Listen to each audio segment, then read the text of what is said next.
Magandang araw po. Welcome po sa aking bagong YouTube channel na Nov9 TV on the Spot. Real talk, real fast. Okay, wala nang intro-intro.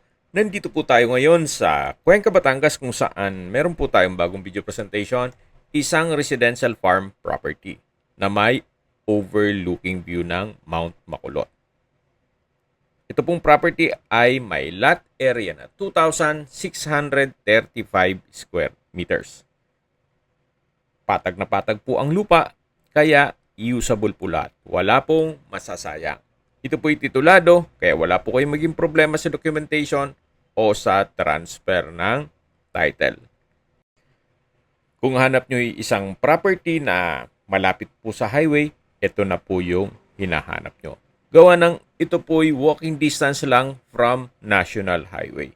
At napakalapit din po nito sa bayan mismo ng Cuenca, Batangas, kung saan kompleto na po doon gaya ng public market, groceries, convenience store, remittance center, banks, schools, church at hospital.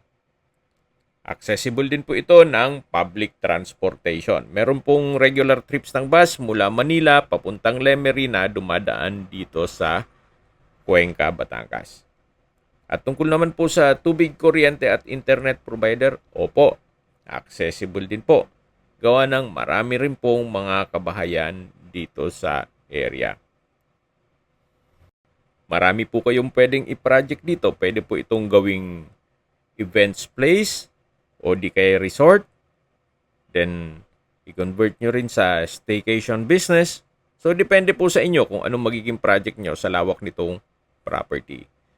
Kung ayaw magnegosyo, pwede rin po ito para sa inyong retirement home. Kahit po malaking pamilya kayo, malaki-laki na rin po ito para sa inyo. Okay, sa presyo na po tayo. Binebenta po ito ni owner sa halagang 2,800 pesos per square meter net. Ibig pong sabihin, si buyer na po ang sasagot sa lahat ng taxes at expenses with regards to documentation. Kung may mga katanungan po kayo, tawag lang po kayo sa aking numero. Ang full video po ay mapapanood nyo sa aking main YouTube channel na Nov9 TV Official, the Nov9 TV channel, at Nov9 TV Listings. Maraming salamat po sa panunod sa aking video at ingat po kayo lagi.